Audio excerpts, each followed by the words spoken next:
사흘 만에 요셉이 그들에게 이르되 나는 하나님을 경외하노니 너희는 이같이 하여 생명을 보존하라. 너희가 확실한 자들이면 너희 형제 중 한 사람만 그 옥에 갇히게 하고 너희는 곡식을 가지고 가서 너희 집안의 굶주림을 구하고 너희 막내 아우를 내게로 데리고 오라. 그러면 너희 말이 진실함이 되고 너희가 죽지 아니하리라 하니 그들이 그대로 하니라. 그들이 서로 말하되 우리가 아우의 일로 말미암아 범죄하였도다. 그가 우리에게 애걸할 때에 그 마음의 괴로움을 보고도 듣지 아니하였으므로 이 괴로움이 우리에게 임하도다.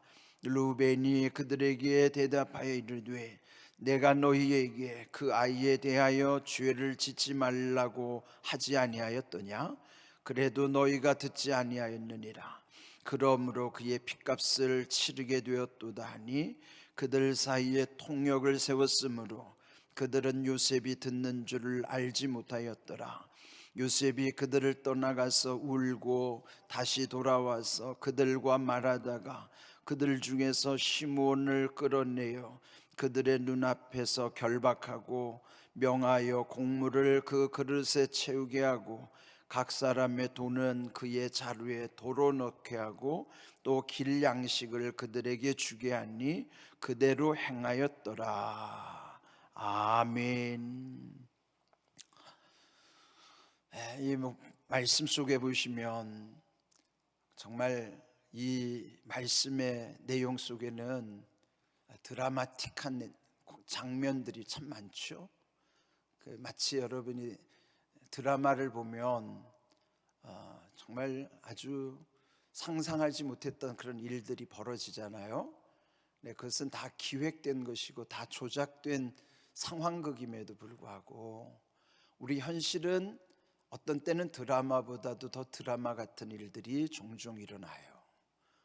이제 오늘 이 본문의 말씀에도 보면 요셉과 10명의 형들의 만남이 참 그런 상황이에요.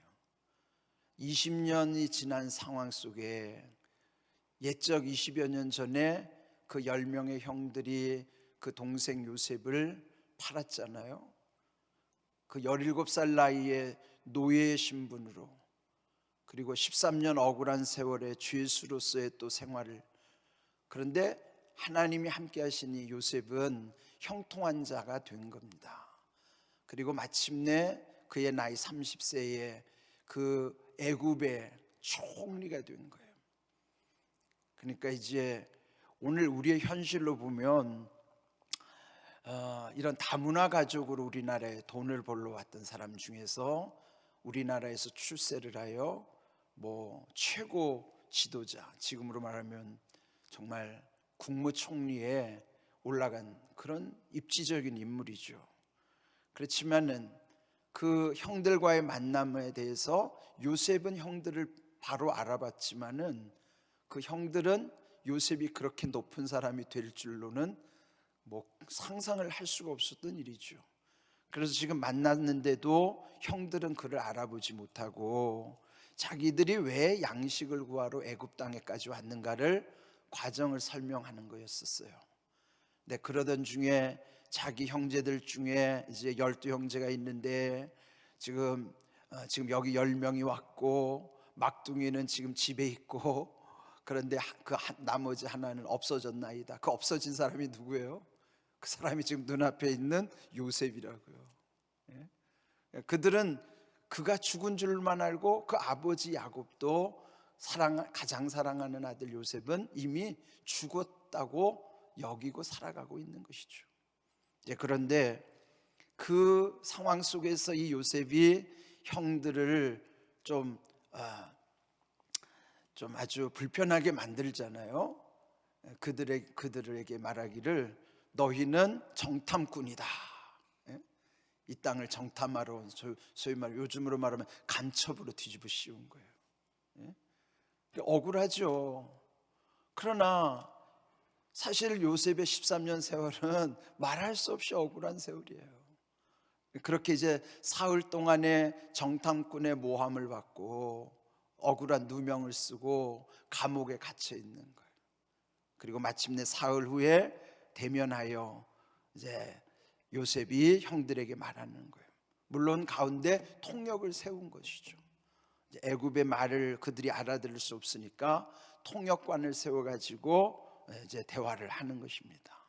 이제 그때 요셉이 말한 것이 아주 여러분 참 귀한 말을 한 거예요. 자, 18절 보시면 나는 하나님을 경외하는 사람이라. 이 말씀은요, 창세기에도 보면 아주 중요한 이 경외라는 말이 창세기 22장에 아브라함이 하나님께 이삭을 바쳤을 때에 처음 등장하는 고백이 하나님을 경외한다는 고백이에요. 근데 여기에서 이제 이 요셉도 나는 하나님을 경외하는 사람이라. 그 말은 나는 하나님을 두려워하는 사람이라, 그런 표현이에요. 그렇기 때문에 너희는 생명을 보존하라, 즉 안심하라는 거예요. 나는 하나님을 두려워하는 사람이니 너희는 너를 해치지 않겠다, 안심하라. 이제 그러니 형들이 좀 이제 마음이 놓이겠죠. 이게 우리를 죽이지는 않겠구나. 그러면서 19절 당신들이 말한 것이 사실이라면 이제 그걸 입증해야 되잖아요. 그렇다면 이제 너희들이 양식을 구하러 왔으니 양식을 다 가지고 가되 한 사람은 여기에 인질로 잡혀 있어야 된다. 그리고 이제 지명하기를 거기에서 20절 너희 막내 아우를 내게로 데리고 오라. 그러면 너희 말이 진실함이 되고 너희가 죽지 아니하리라. 그렇게 말하는 거예요. 그러면서 거기 이제 여기 이제 그 형들 중에 한 사람만 남겨놓고 나머지는 풀려나게 된 것입니다. 자, 이제 여기 보시면 이제 그들이 21절에 형제들이 서로 말하는, 자기들끼리 나누는 말이죠. 근데 이제 자기들은 이스라엘 사람들이니까, 히브리 사람들이니까 히브리 말을 쓴다고 이제 하면, 여기는 애굽 땅이니까 자기들끼리 쓰는 말은 못 알아들을 거라고 지금 마음껏 말을 하는 것이죠. 누가 듣고 있어요? 요셉은 다 듣고 있잖아요. 근데 자기들끼리 이제 말하는 건데 21절 그들이 서로 말하기를 우리가 아우의 일로 말미암아 범죄하였도다. 그가 우리에게 애걸할 때에 그 마음의 괴로움을 보고도 듣지 아니하였으므로 이 괴로움이 우리에게 임하는도다. 이게 무슨 말이었습니까? 20년 전 자기들 동생을 그렇게 팔아넘긴 사건이 아직 20년이 지났는데도 마음에 꺼림직하게 남아있는 거예요. 이걸 일컬어서 뭐라 그래요? 죄책감이라고 해요. 죄책감. 죄책감이라는 건 죄에 대한 책임을 느끼는 감정을 죄책감이라고 하는 거예요. 그건 하나님이 우리에게 주신 양심의 기능이에요. 하나님을 알든지 모르든지 사람들에게는 누구든지 다 죄책감이라고 하는 본능이 있어요. 그래서 죄를 지으면은 이렇게 마음이 꺼림칙해지고 두려움이 남는 거예요. 죄책감 때문에 결국은 사람들은 자학 증세나 신경쇠약, 정신불안에도 이르게 되는 거예요. 그런 마치 새들이 갇히는 올무와도 같고 그건 하나의 마음의 감옥과 같은 거예요. 죄를 짓고 나면요 마음이 편치가 않아요.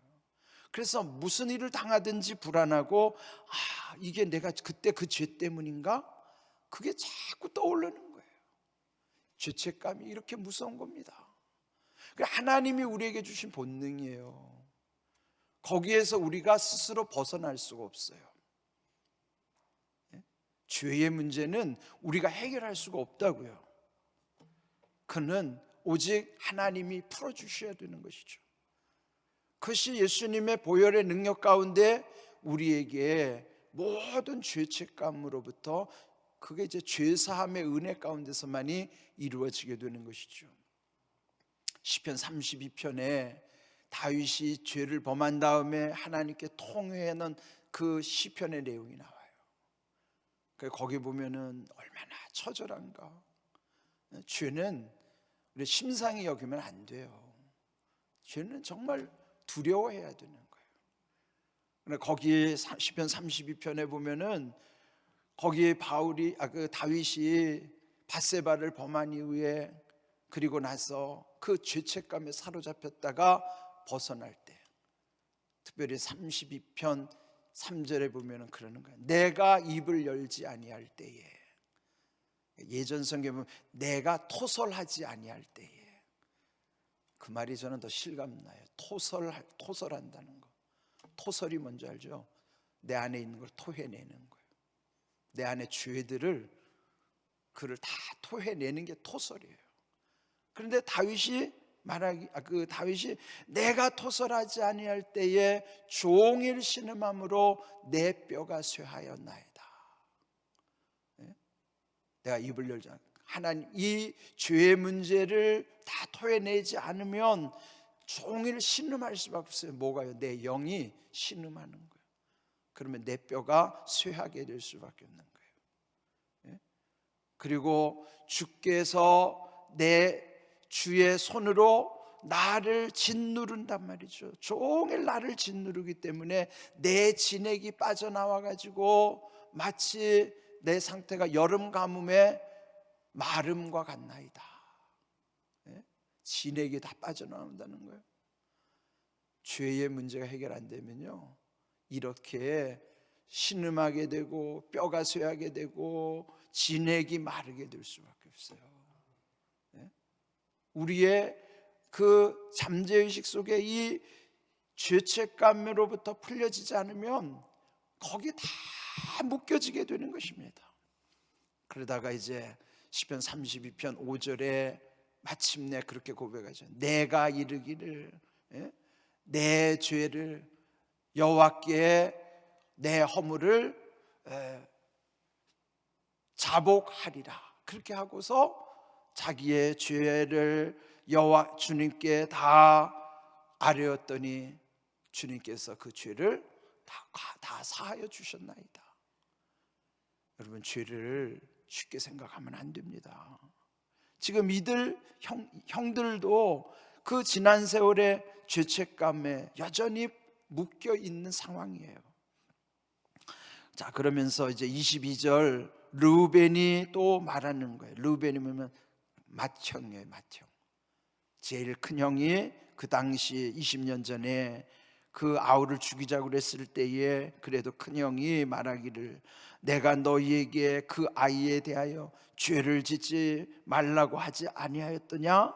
그래도 너희가 듣지 아니하였느니라. 그러므로 그의 핏값을 치르게 되었도다. 이게 뭐예요? 인과응보에 대한 우리 안에 다 그런 본능이 있는 거예요. 인과라는 게 뭐예요? 원인과 결과. 그 원인이 결과를 만들어내는데 그것이 응보, 반드시 응하고 그게 돌아오게 된다는 것이죠. 우리 안에 좋은 건 좋은 것대로, 나쁜 건 나쁜 것대로 다 돌려받게 돼 있어요. 그게 인과응보예요. 지금 르우벤이 그 죄책감 속에 사로잡히면서 20년 전을 다시 떠올리는 거예요. 야, 내가 그때 이렇게 하지 말자고 했지 않냐. 그거 지금 말해봤자 무슨 소용이 있어요. 우리는 항상 지나고 나서 이런 식으로 말해요. 말 하나 마나한 말은 해봤자 아무 소용도 없다고요. 지난 거 그거 뭐 하겠어요? 이미 흘러간 물로 물레방아를 돌릴 수 없는 건 뻔한 건데. 그러니까 우리가 늘 기억해야 돼요. 그러니까 과거 쪽에 있었던 거를 끄집어 가지고 자기가 의롭다고 표현한들 아무 소용이 없다고요. 이미 과거는 돌아오지 않아요. 그런데 이제 이 사건 속에서 하나님이 이 가정의 이 모든 문제를 다 풀어주시는 까닭을 보면, 요셉이 그 자신에서부터, 요셉은 묶인 게 없어요. 이 앞에서 봤잖아요. 두 아들을 낳고 이름을 므낫세, 에브라임이라고 지었을 때에 그 므낫세에 해당되는 것이 이미 과거의 모든 것 하나님이 다 잊어버리게 하셨다는 거예요. 더 이상 문제 삼지 않게 하셨다는 거예요. 그럼 뭐예요? 그 마음에 거리낄 게 없다는 거예요. 그 요셉이 이 가정의 모든 것을 푸는 열쇠가 되는 거예요. 그래서 이 요셉과 만나게 하셨는데 여전히 형들은 그게 괴로운 거예요. 여러분, 이 죄책감, 이게 오늘 우리 속에도 누구든지 다 있어요. 잠재도 있어요. 근데 문제는 과거의 사건을 다시 되돌릴 수는 없지만 은혜를 받은 사람은 그 과거의 사건을 새롭게 해석하는 거예요. 재해석하는 거예요. 그게 다른 거예요. 과거는 달라지지 않지만 과거에 대한 해석이 달라지는 거예요. 예전에는 원망하고 불평할 수 있었지만은 하나님의 은혜를 깨닫고 보니까 여기까지 하나님이 이렇게 은혜 가운데 인도하셨음을 믿고 그때를 더 이상 문제 삼지 않을 때, 므낫세의 은혜, 과거가 청산됐을 때 나를 이제 그것을 잊어버리게 하시는 하나님의 은혜 때문에, 그래서 이제 모든 게 풀리게 되는 것이고 현재와 미래가 열려지게 되는 거예요. 우리 안에, 여러분 속에도요, 아직도 풀리지 않은 죄책감이 있다 그러면 그것부터 해결하셔야 돼요.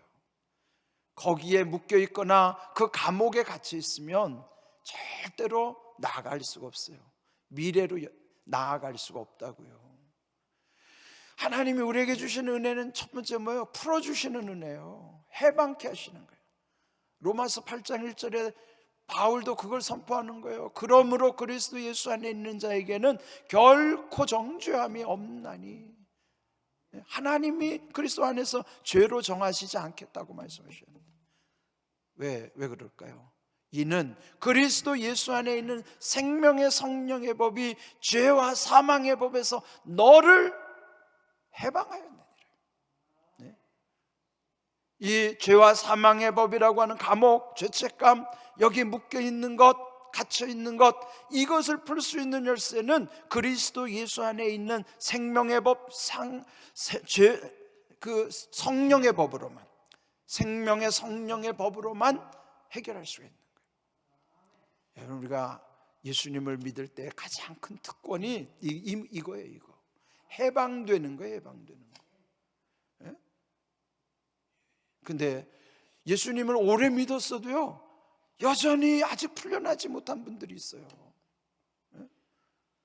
그거는 얼마나 비극이에요. 예수님을 믿는다고 그러면서 아직도 해방시켜 주시는 예수님의 복음의 능력을 모르는 거예요. 왜 그래요? 그건 자기가 아직 예수님을 온전히 믿지 않기 때문이에요. 예수님을 온전히 믿으면 거기서부터 풀리는 겁니다. 지금 이 야곱 가정에 이 묶여 있는 것도 하나님이 지금 그렇게 풀어주고 계시는 거예요. 이런 과정 속에서 24절 요셉이 그들을 떠나서 울고, 왜 울었어요? 요셉의 마음이 얼마나 복잡하겠어요. 20년 세월에 그 많은 세월들. 그리고 마침내 25절 그들에게, 그 형제들에게 곡물을 그릇에 가득 채우게 하고, 그런데 돈은 다시 곡식자루 안에다가 도로 넣게 하고, 또 길 양식은 별도로, 가는 동안에 먹을 수 있는 양식은 별도로 챙겨주고. 이거는 요셉이 형들에 대한 선의를 베푼 거예요. 배려해 준 거예요.